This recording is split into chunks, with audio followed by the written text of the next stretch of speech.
Guys, look, SaaS makes sense, and it's here. The last big thing that was keeping people from going to SaaS, I think you would all agree with, is security, right? The economics are there for putting stuff in the cloud. You have the shared resources. Your costs will be lower. You don't have to buy servers.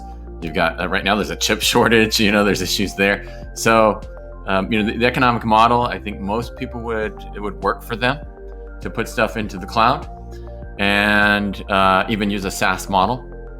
So whether you put your own stuff in the cloud or you're going to buy some software that just works as a service in the cloud, then the economics makes sense.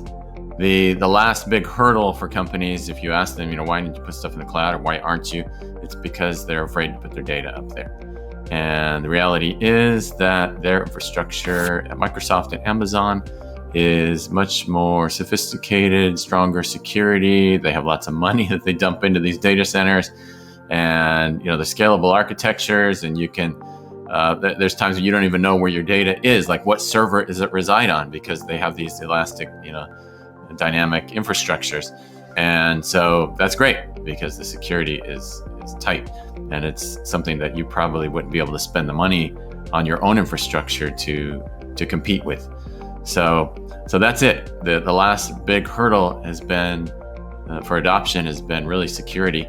And we talk to insurance companies that are customers of ours and others that are in these highly regulated spaces, and they've always been worried about the security. Now you go to document composition, you have Cedar Docs, you have Smart Communications, you have NEPs, you have these cloud-based companies in our industry, and you're going to see it with document reengineering. You're going to see it with transforms, PostScript, PDF, AFP, whatever. Why would you have your own software when you could pay like per use for software in the cloud instead of buying it, maintaining it on your own servers, teaching your people, upgrading it every year?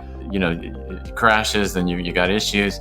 Just pay per use and off you go. So of course they're not all pay per use, but there's going to be some models like that.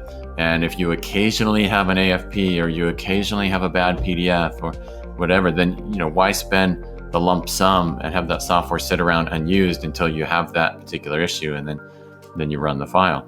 So the cloud gives you much more flexibility with regards to using stuff and getting things done on your schedule when you need it, instead of paying for software that is constantly running. I should say constantly around, but not always being used. So SaaS is here. It's gonna grow. I'm telling you right now. The last big hurdle was security, and that's almost behind us. The culture is changing, and here we go. Get ready. This is Matt Mahoney with Rackhamy. If you want to talk about it more, email me at mmahoney@rackhamy.com. Go to our website. You'll see all kinds of content out there. We're posting videos like this and blogs and all kinds of other stuff you might find interesting. Until next time, we'll see you later.